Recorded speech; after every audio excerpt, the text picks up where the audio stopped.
We've been here before, obviously 3 years ago where we lost the final, and those lads have been here before, but I suspect this will be a crushing defeat for them, crushing defeat for the manager as well, but also for the fans because...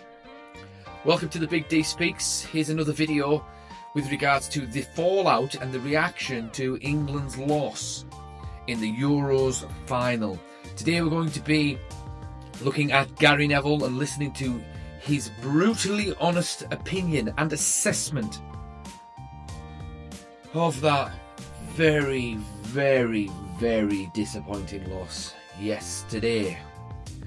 Anyway, if you like this video, please like, share and subscribe.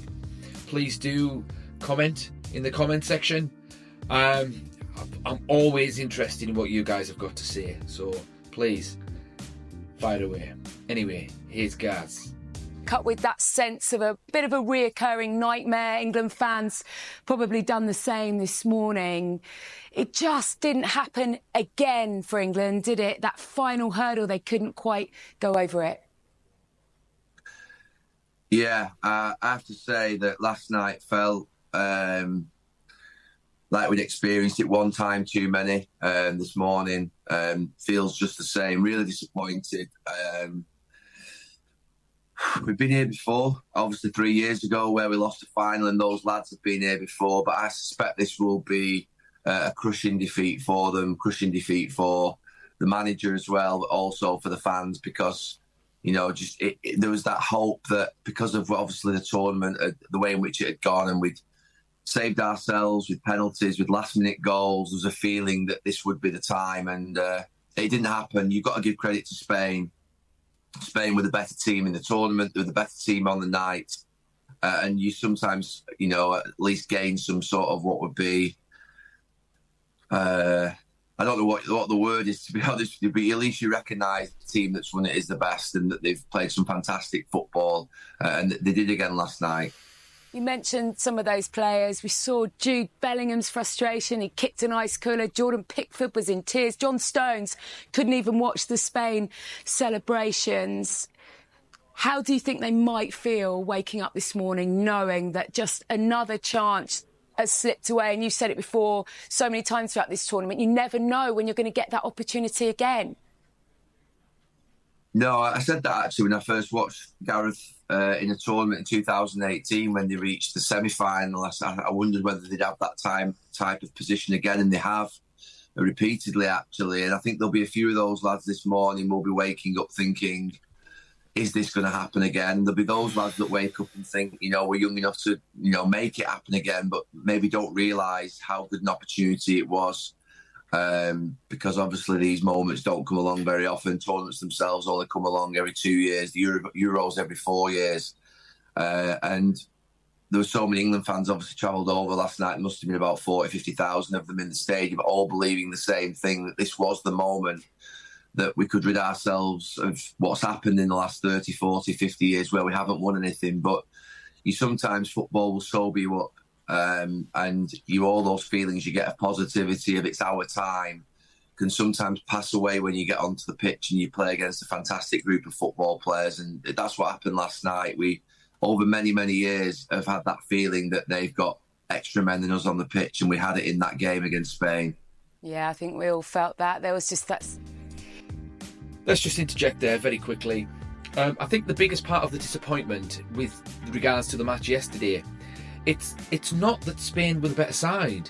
We all know that England have got a better team than Spain, and that we should have done a lot better. We should have done a lot better throughout the whole tournament. We had an easy run to that final there. We shouldn't have gone to any extra time at all. We should have coasted along, beating teams 2, 3, 4 nils in some instances, but the team just played as though it had shackles around their ankles, and it didn't need to be that way. I've said in another video that the manager just doesn't suit the squad that he's got, because he's got so many flair players there. Being a defensive coach, it's not necessarily his area of expertise to be able to find the nuances in attack to unlock that attacking talent. And that's why people are so disappointed. When we got beat in 2018 in the semi-final, we weren't disappointed. We celebrated because we knew that team played out of its skin. Whereas this team didn't, because if this team played to its potential, we would have dominated this tournament. But unfortunately we didn't. And every England fan understands that. I think, anyway. Experience, Gareth, in managing these types of tournaments. But Harry's performances were nowhere near what the level that he set. And, ultimately, there will be question marks. Whether it will come out about him, because obviously if it comes out in the next couple of weeks, he's been patching himself up, it may bring further questions as to why he was picked, because of the fact that he was carrying an injury, if that is the case. But it does feel like he was to me. Yeah, he definitely didn't seem himself over the past few weeks, did he? Luke Shaw, the only other change last night. Should Gareth have done more in terms of selection? I know we've got to this point, but it's a final and it's not about losing a final, is it? It's about going out to win. Did he get his selection right? If he had the chance to go out and play that game again tonight, what do you think he might do? I mean, look, I'm in the stadium, I'm on television, and Gareth's in the hot seat, and there's a reason for that. But the only thing that I felt at half-time, I thought Watkins should come on for Kane. I thought Gordon should come on the left, and that Bellingham should get off that left-hand side and go back into central midfield. I just felt that we needed Saka, Gordon and Watkins up top, because we were playing deep, obviously. We weren't playing deep, we were being pushed back deep by a fantastic Spanish team. And when you're playing deep, you have to have a counter-attack. And we were almost like a counter-attack strategy, but without a counter-attack in the team. And that's what I said at half-time. I felt Gordon should come on. Now, that could have been Eze on the left. But I felt that Saka, Gordon and Watkins were the actual right three front players for us to be able to travel from box to box where we were so deep, high up the pitch, and have people who could carry the ball with pace. And connect as quickly as possible to that front man, who would have been Ollie Watkins, obviously. So I think that they're the two changes that I thought would have happened. It didn't take long for him to make the changes where he brought on Palmer and Watkins. I just felt Palmer could have come on. He's a fantastic player. He scored the goal, but I did feel like we needed pace in wide areas. You mentioned that fantastic Spain midfield and possession stats. I mean, they clearly backed that up. Well, if Harry Kane stayed up front, stopped dropping deep, Spain, 489 passes completed by them to England's 289. And that was with Rodri off for half the game. That, I guess, tells the story of the final in its own way, doesn't it, Gary? Look, you can win football matches in many different ways, but I think when you're playing over a 7-game tournament, England have kept the ball at times in games against inferior opposition. But when you play against top teams and you're playing at the end of a competition and you're having to chase the ball around, we've all been there as England players in many, many different tournaments. I think until we can master the ball, technically find solutions to work our way out from the back under pressure, the Spanish put us under great pressure, I do think we will continue to fall short. You may get over the line. We nearly did this time. And you can win a game playing counter-attack. There's no doubt about that. And that's where I think we were last night. We were playing counter-attack.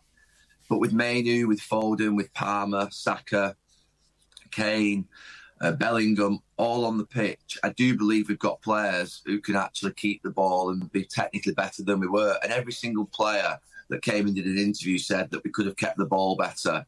And I said last night on television that should be the actual title of England's book for the last 30, 40 years, and the one for the future.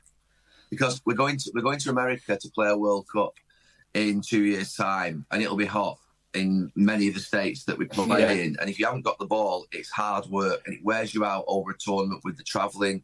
If you're basically sort of chasing around the pitch often. And there's no reason now with the technical players that we've got why we can't keep the ball better. People will say that, we have possession in this tournament, but I'm not counting against some of the teams that we've played against. I'm talking about the very top teams in the biggest moments. I think keeping possession is very important. Last night it became critical to us because we were dead on our feet out on that pitch. The lads couldn't move around and they needed to hold on to the ball and they couldn't get hold of the ball off the Spanish. You're right, Rodri comes off. Fabian Ruiz was absolutely sensational. Zubimendi, who came on, was come in off as well. But they have a way of being able to control the game. And I've said this for many years, at Manchester United, when I played at United, we won the odd game with counter-attack, but over the course of a season, we had to control football matches because you just don't want to be without the ball. It's hard work. And England play without the ball in too many big games against too many big opponents. He made some interesting points there. Gary made some interesting points there. I think this notion of England keeping the ball, I think it's a little bit of a red herring, to be perfectly honest, because we didn't have to keep the ball last night. We could have just sat back and blitzed them on the counter if he got his tactics right. I mean, I think Gary was onto something there if he brought Anthony Gordon on and he had Saka up front with Ollie Watkins, for instance. But I've also said in another video before, Harry Kane, just stay up front in the number 9 as a big target man. He hasn't got the legs to be bombing around, and especially if he was injured, as Gary Neville's just intimated there, he should have just stayed up top and just been a focal point for the players at the back to pass to relieve the pressure. And then he could have played in Foden and Bellingham or whoever. But the wide players that he played was Luke Shaw and Saka as a wing back, if I'm not mistaken, and that's not what you want. But hey ho, I mean, we could dissect this for months and months, and everyone's got an opinion. I've got one too, obviously, clearly. I've got a channel where I voice that opinion. But what do you guys think? Is Gary Neville right? Do we need to be playing a little bit more possession-based, or should we play more of a deep-lying counter-attacking style? Or should we play a little bit more on the front foot? But you let us know in the comment section, please. But we're all disappointed. Hopefully we can pick up and we can recalibrate and we can redesign, rebuild and claim an international honour finally in 2 years' time in America. We shall see.